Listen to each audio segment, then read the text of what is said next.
कल बच्चों हमने स्टार्ट किया था 10th chapter economic integration, custom union और फ्री ट्रेड एरिया।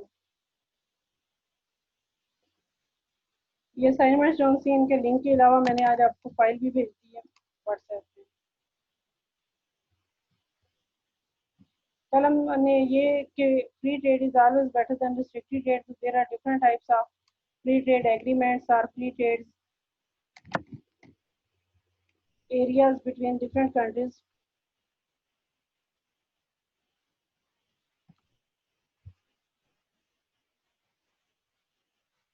और इसमें डिटेल में हमने कस्टम यूनियन के बारे में पढ़ा था, लेकिन इसके अलावा ओवरऑल हमने इंट्रोडक्शन पढ़ा था और डिफरेंट टाइप्स की डेफिनेशन पढ़ी थी। That was free trade area.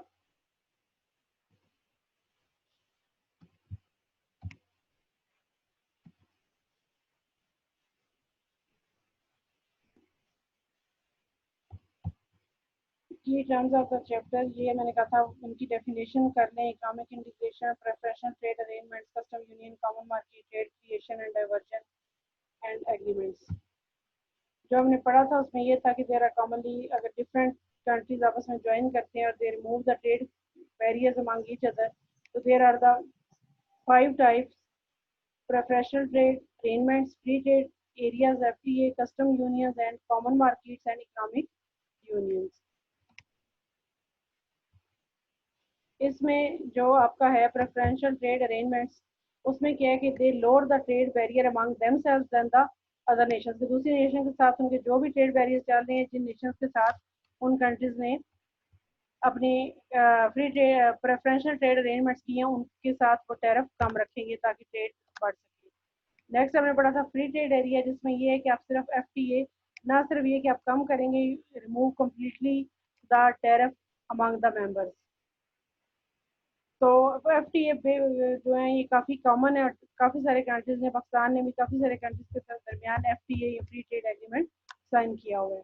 लेकिन FTA में पर्पज़ होता है बिल्कुल रिमूव करना ऑल टाइप्स ऑफ टैरिफ, लेकिन इसमें यूजुअली ये भी होता है कि टोटली हर कमोडिटी पे रिमूव नहीं करते, लेकिन आपस में जैसे पाकिस्तान ने चाइना के साथ 2006 में साइन किया था, 2007 में इम्प्लीमेंट किया, तो उसके बाद उसकी डिफरेंट फेजेस थी 2012 में, और उसके बाद 2017-18 में दोबारा उनकी मीटिंग्स हुई, जिसमें वो डिसाइड करते हैं कि किस किस कमोडिटी को बिल्कुल फ्री कर दे के एक कंट्री से दूसरे कंट्री के लिए। फ्री ट्रेड एरिया के बाद कस्टम यूनियन है। कस्टम यूनियन में क्या है कि they remove the trade barrier among themselves, और इसके अलावा वो रेस्ट ऑफ द वर्ल्ड के लिए अपने जो टैरिफ है वो मिल के डिसाइड करते हैं। कॉमन मार्केट में क्या है कि दे not only decide the common tariff for the other countries, बल्कि there is free movement of capital and labor among the members। And economic union में क्या है कि ना सिर्फ ये कि पिछली सारी क्वालिटीज इसमें होंगी कि there will be no trade barrier among the members, there will be same policy for the non members, they will also, एक और उनका स्टेप है कि capital and labour movement will be free, and further they also decide jointly their monetary and physical policy. और उसके अलावा duty free zone में। इस चैप्टर में हमने जो डिटेल से पढ़नी है वो है कस्टम यूनियन। तो there are 2 types of custom union: trade creating and trade diverting custom union. इसमें आपकी जो ये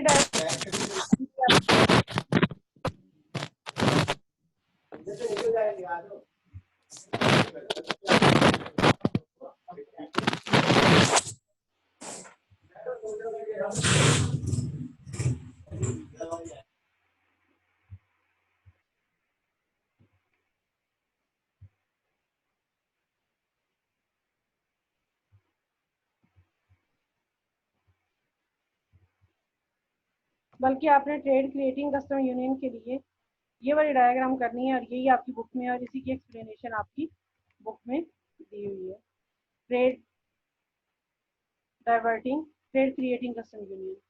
ट्रेड क्रिएटिंग कस्टम यूनियन में इसकी एक्सप्लेनेशन क्या है कि आप एक नेशन है जिसके साथ आप ट्रेड कर रहे हैं, विद ट्रेड 100% टैरिफ के साथ, आपकी प्राइस $2 है और S1+T उस नेशन का सप्लाई का हुआ है। जब आप इस नेशन के साथ कस्टम यूनियन क्रिएट करते हैं तो प्राइस आपके लिए 1 हो जाती है, क्योंकि आपने टैरिफ कम्प्लीटली रिमूव कर दी है, और आपकी इम्पोर्ट्स जो उस नेशन से 50 थी वो बढ़ के 70 हो जाएंगी।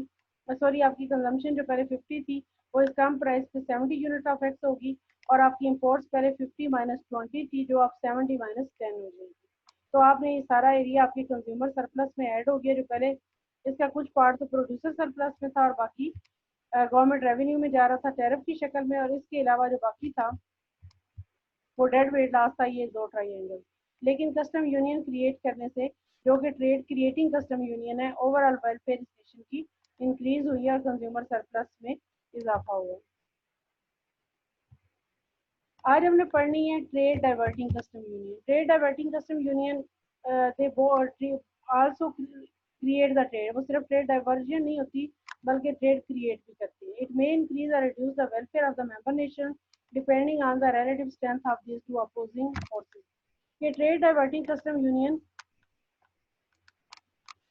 ट्रेड क्रिएट भी करती है, इसलिए अब डिपेंड करता है कि आपकी वेलफेयर बढ़ेगी या कम होगी। ये डिपेंड करता है कि दोनों फोर्सेस अपोजिट डायरेक्शन में मूव करती हैं, तो कौन सी फोर्स इसमें से ज्यादा है। ट्रेड डाइवर्जन होगी कब? when lower cost imports from outside the union are replaced by the higher cost imports from a union member।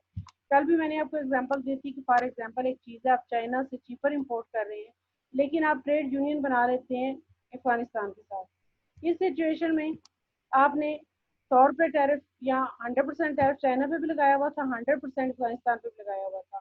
वो टैरिफ लगा के भी चाइना की प्राइस कम थी तो आप चाइना से मंगवा रहे थे, लेकिन अब आप जब कस्टम यूनियन अफगानिस्तान के साथ बना रहे हैं या ईरान के साथ बना रहे हैं किसी भी, तो आप उसका 100% टैरिफ जब रिमूव करते हैं तो वो सिर्फ आप उस कंट्री के साथ रिमूव कर रहे हैं जिसके साथ आपने कस्टम यूनियन बनाई है।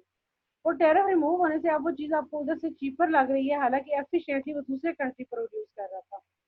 तो अब वो चीज़ अब चाइना के बजाय अफगानिस्तान से इंपोर्ट करेंगे, तो इस तरह क्या हुआ कि ट्रेड नॉन मेंबर से डाइवर्ट हो गई मेंबर की तरफ।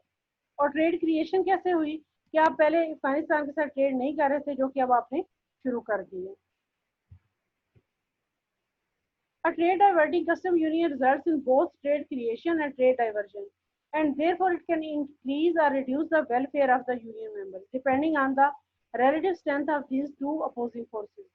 The welfare of non-members can be expected to decline.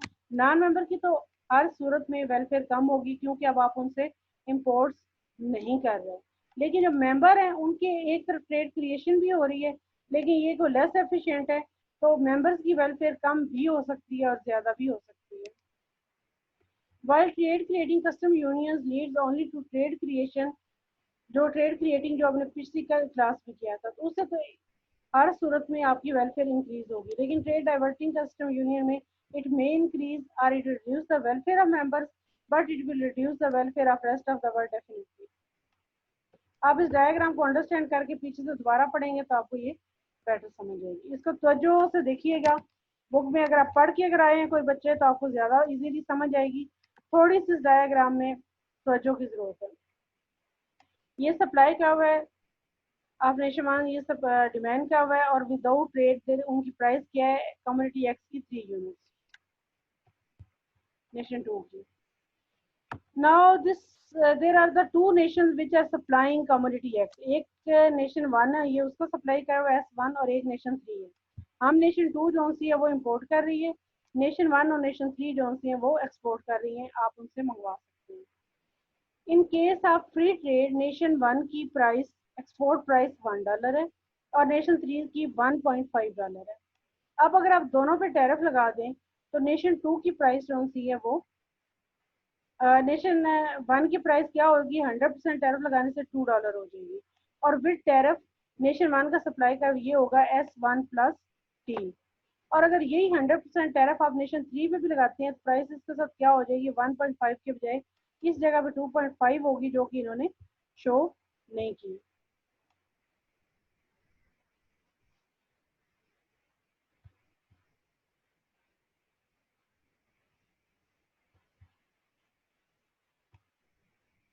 ये लाइन जो मैं अब ड्रा कर रही हूँ, अगर ये दिखाते तो आफ्टर टैरिफ नेशन 3 का सप्लाई कब इस जगह पे बनता, और ये ड्यू मैंने ड्रा किया, और यहाँ पे प्राइस क्या हो जाती है 2.5। अब टैरिफ के साथ प्राइस जो नेशन 1 के सप्लाई की है वो 2 है और नेशन 3 की 2.5 है, तो इसमें से आपके पास किससे चीपर है, आप किससे इम्पोर्ट करेंगे, आप नेशन 2 से करेंगे। ये लाइन जो कि मैं वो ये इस पॉइंट से, इस सिचुएशन में आप नेशन 2 से जब इंपोर्ट कर रहे हैं तो आपकी डोमेस्टिक कंजम्पशन है $2 प्राइस पे कितनी है 50 यूनिट्स, आपकी डोमेस्टिक प्रोडक्शन 20 यूनिट्स है, 50 में से 20 आप माइनस करें तो 30 यूनिट्स आपकी इम्पोर्ट्स है। अब ये नेशन क्या करती है कि नेशन 1 से ही इम्पोर्ट कर रही थी, लेकिन अब ये नेशन क्या करती है कि नेशन 3 के साथ कस्टम यूनियन बना लेती है। नेशन 3 के साथ जब इन्होंने कस्टम यूनियन बनाई और 2 के साथ ना बनाई तो वो प्राइस जो कि इन केस ऑफ टैरिफ यहाँ लिखी हुई नहीं 2.5 थी, वो इन्होंने बिल्कुल टैरिफ खत्म किया तो प्राइस 1.5 आ गई। और नेशन 1 के साथ चूंकि इन्होंने कस्टम यूनियन नहीं बनाई तो प्राइस $2 ही है। तो अब ये नेशन इंपोर्ट करेगी नेशन 3 से जिसके साथ कस्टम यूनियन बनाई है प्राइस $1.5 पे। और अब आपकी डोमेस्टिक कंजम्पशन होगी 60 यूनिट्स ऑफ एक्स और प्रोडक्शन 50 यूनिट्स ऑफ एक्स और एक्सपोर्ट्स होगी 60 माइनस 15। इस सिचुएशन में कंज्यूमर वेलफेयर में इजाफा हुआ है लेकिन गवर्नमेंट रेवेन्यू डिक्रीज हुआ है क्योंकि गवर्नमेंट ने अब टैक्स नहीं लेना इससे, नॉन मेंबर ये मेंबर यूनिट है। अब इसमें ओवरऑल गेन क्या है और इसमें आपका लॉस क्या है, इसको जरा तवज्जो से कैलकुलेट करने की जरूरत है कि आप जब $2 प्राइस से कम होके $1.5 पे आए हैं तो ये सारा एरिया यानी कि जी डैश बी डैश एच और जी ये कंज्यूमर सरप्लस में ऐड हो गया। इसमें से ये एरिया जो जी डैश सी डैश जे और जी है ये प्रोड्यूसर सरप्लस से निकल के कंज्यूमर सरप्लस में आया है। और ये एरिया जे डैश एच और जे ये एरिया आपके गवर्नमेंट रेवेन्यू से निकला और कंज्यूमर सरप्लस में चला गया। लेकिन ये जो दो ट्रायंगल्स हैं सी डैश और जे और एच डैश बी डैश और एच ये पहले डेड वेट लॉस था जो कि अब कंज्यूमर सरप्लस में ऐड हो गया। तो ये इस नेशन का गेन है। लेकिन जो नीचे है जो उस नेशन से आप इंपोर्ट कर रहे थे लेकिन आपने नहीं की M N H dash J dash तो ये आपका नुकसान है ना। ये अब पहले आप ये टैरिफ की शक्ल में उस नेशन से रिसीव कर रहे थे कंज्यूमर से, अब ना ही आप कंज्यूमर से रिसीव कर रहे हैं और ना ही ये आपके गवर्नमेंट रेवेन्यू में एडेड है। तो ये आपका लॉस है। तो अब आप गेन और लॉस को आपस में कंपेयर करके डिसाइड कर सकते हैं कि आपने गेन किया या लॉस किया। इस डायग्राम से अगर आप कैलकुलेट करें तो आपका लॉस फिर भी ज़्यादा बनस्बत गेन के, क्योंकि आपने प्रोडक्शन जो एफिशिएंट प्रोड्यूसर था नेशन 1 का उसे इनएफिशिएंट प्रोड्यूसर ऑफ नेशन 3 की तरफ शिफ्ट कर दिए। ये डायग्राम हमने नहीं करनी। अब इसमें क्वेश्चन ये है कि देयर इज़ अ पॉसिबिलिटी कि आपने कस्टम यूनियन क्रिएट की तो उसका आपको फ़ायदा भी हो सकता है और देयर इज़ अ पॉसिबिलिटी कि उसका आपको नुकसान भी हो सकता है। अब आपके पास बुक्स हैं तो आपको ये डायग्राम वहाँ से देखनी चाहिए और क्वेश्चन पूछना चाहिए। आगे इसका ये लास्ट टॉपिक है कि क्या सिचुएशन हो तो आपको ज़्यादा चांसेस हैं कि आप कस्टम यूनियन क्रिएट करेंगे तो आपको फ़ायदा हो और क्या सिचुएशन है कि आप कस्टम यूनियन क्रिएट करें तो आपको फ़ायदा नहीं होगा। इस डायग्राम को बच्चों देखें और कोई क्वेश्चन है प्लीज़ रेज योर हैंड। आपके माइक भी अब मैंने ओपन कर लिए हैं, आप इन्हें अनम्यूट कर सकते हैं और क्वेश्चन पूछ सकते हैं।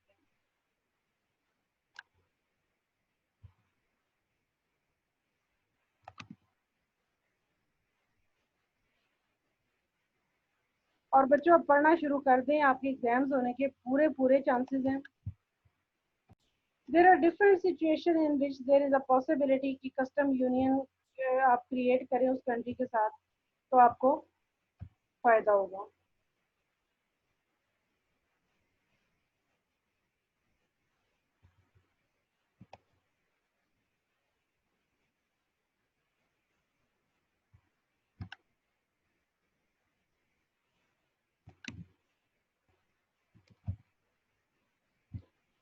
पहली बात, the higher the pre union trade barriers of member countries are the greater probability is that the formation of the custom union will create trade among the members rather than diverting trade from non-members to members।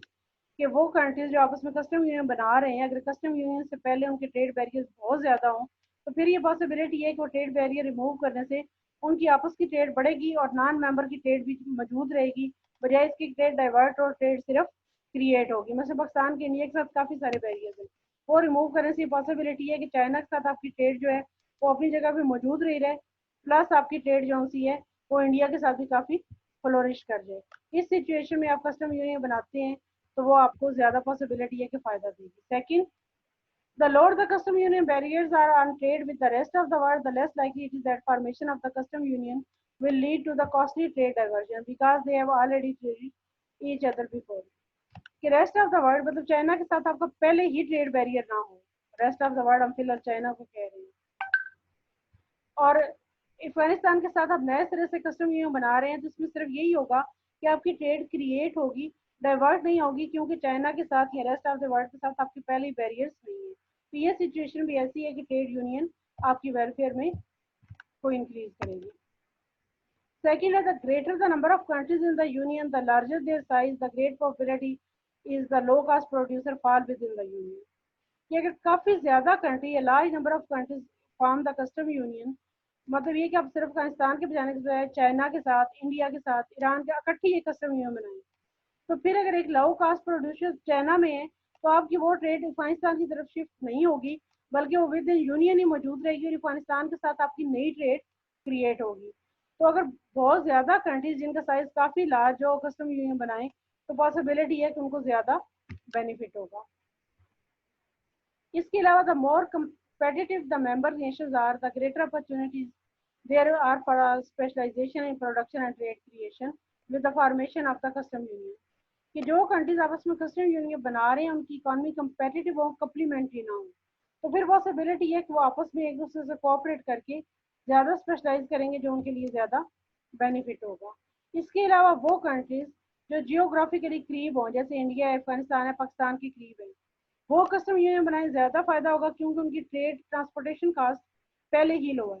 अगर आप किसी बहुत दूर दराज के country से custom union बनाते हैं तो उसका कोई इतना फायदा नहीं है, क्योंकि जो टैरिफ कम करने से प्राइस कम होगी वो आपकी ट्रांसपोर्टेशन में ज़ाया हो जाएगी।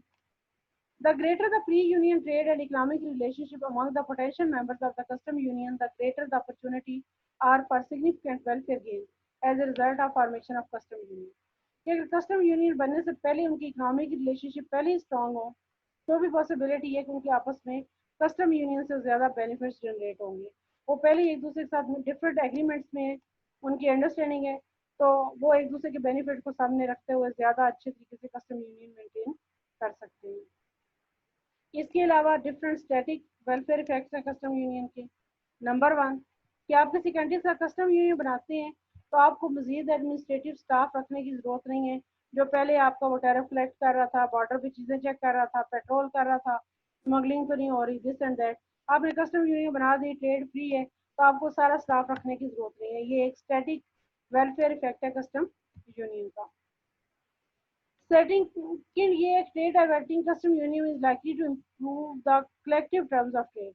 मतलब कस्टम यूनियन में जब आप मिल के डिफरेंट मेंबर यूनियन जो सी हैं वो आपकी टर्म्स ऑफ ट्रेड जो सी इम्प्रूव होंगी, मतलब आपकी price of exports overall union की बढ़ेंगी और इम्पोर्ट्स की कम होंगी और आपकी टर्म्स ऑफ ट्रेड इम्प्रूव होंगी। टर्म्स ऑफ ट्रेड का कॉन्सेप्ट हम नेक्स्ट चैप्टर में पढ़ेंगे, लेकिन एक स्टैटिक वेलफेयर इफेक्ट है कस्टम यूनियन का कि आपकी टर्म्स ऑफ ट्रेड इम्प्रूव होती हैं।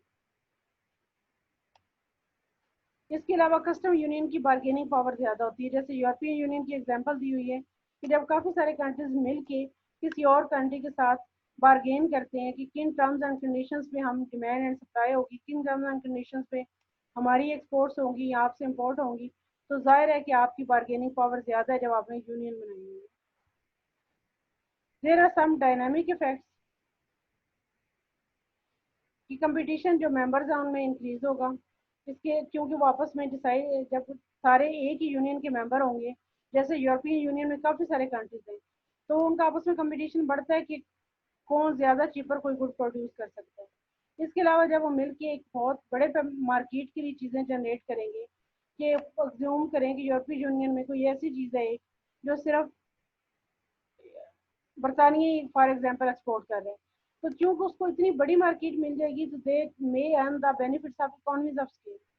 It also stimulate the investment कि आपकी मार्केट इंक्रीज हुई है यूनियन बनाने से, तो मोर इन्वेस्टमेंट इसको अट्रैक्ट होगी, ज़्यादा इन्वेस्टमेंट आएगी क्योंकि अब मार्केट बड़ी है। And better use of resources, जब काफ़ी सारे कंट्रीज मिलकर यूनियन बनाएंगे तो जिस कंट्री में जो रिसोर्सेज ज़्यादा चीपली अवेलेबल हैं और जो बहुत एफिशिएंटली यूज़ कर सकता है वो उस कंट्री से यूज़ होंगे।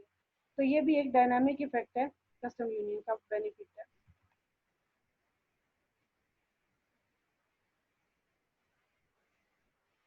Dynamic effects are assumed to be much greater than the static effects.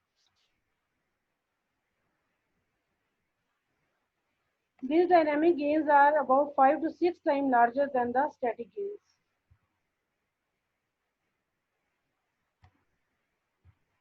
ये एग्जांपल दी हुई है द लार्जर इकोनॉमिक इंटीग्रेशन की यूरोपियन यूनियन है, यूरोपियन फ्री ट्रेड एसोसिएशन है, north America free trade agreement है नाफ्टा जिसे कहते हैं, एशियन पैसिफिक इकोनॉमिक कॉपरेशन।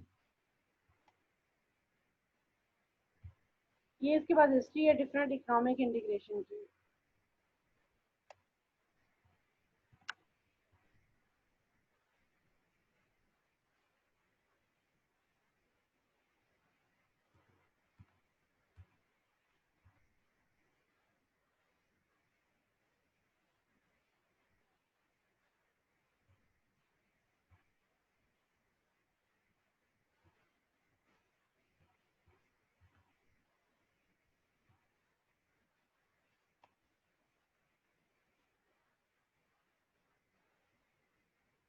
इसमें आप कम से कम इतना ये देख लीजिएगा जो कि डायग्राम्स अच्छी से दी हुई है इधर बुक में मे भी डायग्राम्स ना हो कि एपिक मेंबर ऑफ इकोनॉमिक इसके कौन कौन से मेंबर्स हैं, उनका आपस में डिस्टेंस है या वो आपस में करीब करीब एग्जिस्ट करते हैं, एशिया पैसिफिक इकोनॉमिक कॉपरेशन है।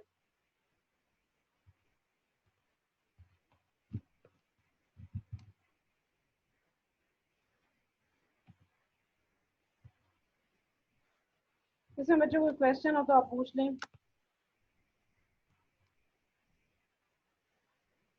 अदरवाइज क्लास का टाइम वैसे भी खत्म होने वाला है। और बच्चों आपसे फिर मेरी रिक्वेस्ट ही है, अब क्या मैं आपको कह सकती हूँ, तैयारी शुरू कर लें, ये ना हो कि पेपर कहीं और से बन के आ जाए और आप इसी पे रहें कि हमने तो इसी में से एमसीक्यू दे देने दो चार। तो be prepare for your exams.